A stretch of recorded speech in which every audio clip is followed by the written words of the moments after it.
Là voilà la réponse d'Air France aux compagnies aériennes qui lui contestent le marché de la desserte des Outre-mer, des nouvelles cabines en business comme en classe économique, avec des sièges plus confortables et des écrans tactiles pour tous. Mais surtout un coup de pouce important pour la classe affaires, qui grâce au spatial draine une forte clientèle sur la destination Guyane, un marché qui représente plus du tiers de son chiffre d'affaires.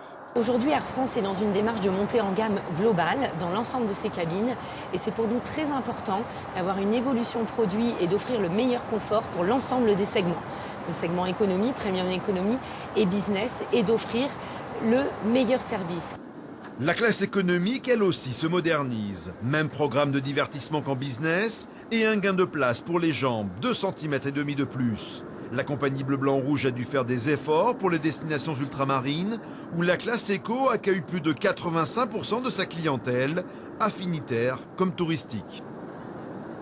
On a investi justement une partie de nos résultats pour améliorer le produit, justement pour essayer d'être toujours le plus compétitif et faire que nos clients nous préfèrent par rapport à la concurrence.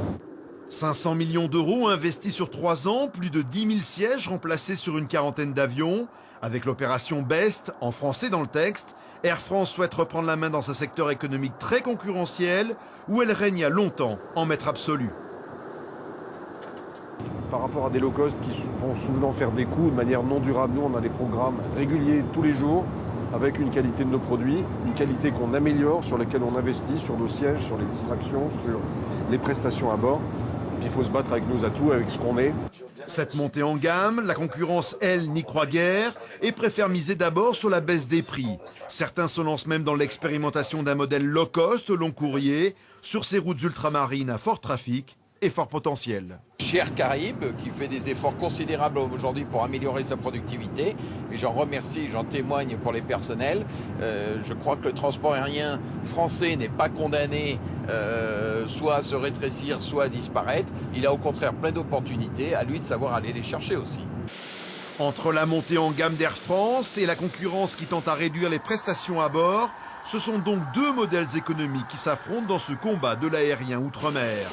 Mais pour la clientèle ultramarine, une seule rengaine, voir les prix des billets d'avion baisser de manière conséquente, surtout à Noël et pour les congés d'été, là où justement les prix sont les plus chers.